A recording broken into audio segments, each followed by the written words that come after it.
Sir एक चीज़ मैं जानना चाहूँगा, एक मैंने रिपोर्ट पढ़ी थी, हुँ। जिसमें तकरीबन कहा गया है कि तकरीबन पिछले 73 सालों में चीन ने भारतीय मीडिया संस्थानों पर, भारतीय राजनीतिक दलों पर एक किस्म से हाईजैक और कब्ज़ा कर चुका है। इसके बारे में आपका क्या ख़्याल है? देखिए चीन हाईजैक और कब्ज़ा नहीं, ये तो नहीं कह सकता हाईजैक और कब्ज़ा, लेकिन मैं इसको शॉपिंग कहता हूँ।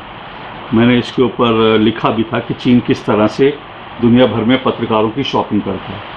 बहुत पहले तो मैं नहीं जानता जो आप 70 साल की बात कर रहे हैं, लेकिन जो मैंने कुछ स्टडी करी, मैंने कुछ पढ़ा, उसमें मैं ये पढ़कर हैरान रह गया कि 2016 के बाद, यानी 2016 में चीन ने अपनी एक पॉलिसी बनाई थी और शी जिनपिंग जो है उन्होंने ही उस वक्त ये पूरी इस योजना को अमली जामा पहनाया था। चीन ने 2016 में एक प्रोजेक्ट शुरू किया और ये प्रोजेक्ट उन्होंने पत्रकारों के लिए, बुद्धिजीवियों के लिए, उनको एक स्कॉलरशिप की तरह से उन्होंने एक योजना लॉन्च की और स्कॉलरशिप में उन्होंने दुनिया के 100 पत्रकारों को हर साल अपने यहाँ बुलाना शुरू किया और उन पत्रकारों को कहा कि आप 10 महीने के लिए चीन में आइए, हम आपको स्कॉलरशिप देंगे और उस स्कॉलरशिप में आपको हम चीन की चीनी भाषा पढ़ाएंगे, चीन कैसा देश है, चीन के बारे में बताएंगे, आप यहाँ पर आके आइए, आपको हम घुमाएंगे, चीन पूरा दिखाएंगे।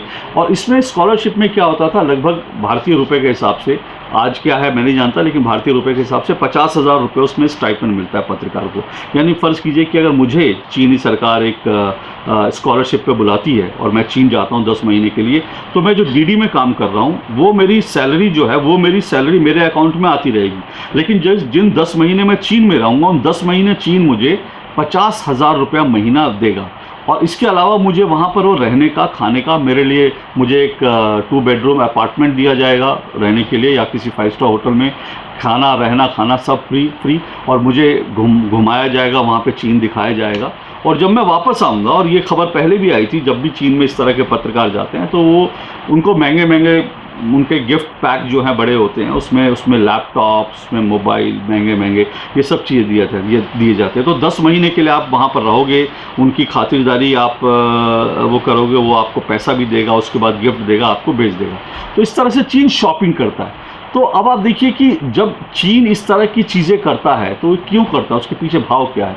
उसके पीछे भाव ये है कि जो व्यक्ति चीन से पैसा ले रहा हो या जो पत्रकार या जो मीडिया ऑर्गेनाइजेशन, क्योंकि आप एक बात और देखिए, पिछले कुछ सालों में आप अगर पिछले अखबार उठाकर देखेंगे, पिछले 3, 4, 5 सालों में चीन ने अपनी PR एक्सरसाइज पे बहुत खर्च किया है। चीन के, आप हिंदुस्तान के अखबारों में चीन की सरकार के 2-2, 4-4 पेज के कलर पेज विज्ञापन आप पलट कर देखिए। इंडियन एक्सप्रेस, हिंदू, ऐसे तमाम अखबार हैं जिनमें इस तरह के विज्ञापन आपको, कलर 4-4 पेज के विज्ञापन। अब ये 4 पेज के कलर विज्ञापन कुछ नहीं तो करोड़ों में जाते होंगे। ये इसमें चीन सरकार के बारे में लिखा होता था कि चीनी सरकार ने ये किया, चीन कैसे पारदर्शी तरीके से काम करता है, चीन कैसे डेमोक्रेटिक तरीके से काम करता है। अब ऐसे विज्ञापन भारत के अखबारों को 4-4 पेज के कलर विज्ञापन चीन क्यों देता है? इसके पीछे क्या भाव है? सीधा सा भाव है कि वो इन्फ्लुएंस करना चाहता है और वो करता है इस तरह से। जहाँ से पैसा मिलता है, हम सब जानते हैं, एक अखबार, एक पत्रकार, अगर आप किसी को विज्ञापन देते हैं, किसी को स्कॉलरशिप देते हैं, किसी को कैश देते हैं, तो इसका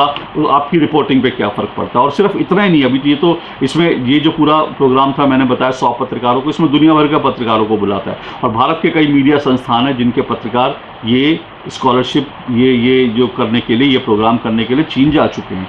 और सिर्फ इतना ही नहीं, चीन जो है, अब तो खबर ये भी है, अमेरिका से भी खबर आई कि अमेरिका के जो बड़े बड़े अखबार हैं, चाहे वो न्यूयॉर्क टाइम्स हो, वॉशिंगटन पोस्ट हो, ऐसे अखबारों को भी, अमेरिका के बिजनेस, बड़े बड़े जो अखबार हैं, बड़े बड़े मीडिया हाउसेज हैं, उनको भी उनके सोशल मीडिया या बाकी किसी और नाम से चीन जो है उनको भी करोड़ों अरबों रुपए की फंडिंग करता रहा है। तो जो फंडिंग वो करता है वो दरअसल वो शॉपिंग होती है। वो चाहता है कि, चीन चाहता है कि उसके खिलाफ नेगेटिव जो चीज़ें हैं ना आएँ, उसकी पॉजिटिव चीज़ें आती रहें। और जैसे अभी कॉन्फ्लिक्ट हो जाता है, तो मैं सीधा मुझे हमेशा ये लगता है कि एक पत्रकार जो कि चीन में जाकर उनकी मेहमान नवाजी स्वीकार करके आया हो और वहाँ से उसने पैसा कमाया हो, और जब वो वहाँ से वापस आएगा तो, और भारत जिस तरह का इस वक्त गलवान में जिस तरह की स्थिति चल रही है, ऐसे समय में ऐसा पत्रकार वो दरअसल उसकी जो निष्ठा है वो किसके प्रति होगी? वो जब रिपोर्टिंग करेगा उसकी रिपोर्टिंग कितनी फेयर होगी? जब आप चीन से पैसा लेते हो, चीन से आप गिफ्ट लेते हो, तो फिर आप कैसी रिपोर्टिंग करोगे, कैसी पत्रकारिता करोगे? इसको लेकर सवाल उठने बड़े लाजमी। ये सब चीज़ें चीन करता है और बहुत बहुत खुलकर करता है, और ये चीज़ें अब पब्लिक डोमेन में आ रही हैं, तो लोगों को ये भी समझ लेना चाहिए कि चीन को लेकर जिस तरह की रिपोर्टिंग कुछ पत्रकार करते हैं, वो ज़रूरी नहीं कि वो सच लिखते हैं, उसके पीछे कहीं ना कहीं चीन का पैसा बोल रहा होता है, क्योंकि चीन भारी पैमाने पर शॉपिंग करता है पत्रकारों की और मीडिया हाउसेस की। ये हमको समझना है। अंत सबसे में पहले आपको सब धन्यवाद देना चाहूँगा, आपने अपना इतना कीमती समय मुझे दिया और मेरे व्यूअर्स को दिया, और इतने डिटेल में हमें चाइना और भारत के संबंधों के ऊपर रोशनी डाली आपने, उसके लिए बहुत बहुत धन्यवाद सर। इसकी रिक्वेस्ट रहेगी कि मेरे सब्सक्राइबर्स को प्लीज़ एक बार अपना हाई कह दीजिए और साथ में एक छोटी सी अपील कर दीजिए। जो तमाम भारत इंडिया टाइम्स से जुड़े जो दर्शक हैं और जो नहीं भी जुड़े, उन सबको मैं अपील करना चाहता हूँ। मैं आज पहली बार विनी से मिला और विनी का जज्बा देखकर मुझे जो भारत इंडिया टाइम्स जो यूट्यूब चैनल चलाते हैं, इनका जज्बा देख के मुझे बहुत खुशी हुई, और ये सिर्फ अपने देश प्रेम को लेकर के और देश के लिए, राष्ट्र के लिए कुछ करने को लेकर के इन्होंने यूट्यूब शुरू किया, ताकि लोगों को सही जानकारी सही तरीके से मिल सके।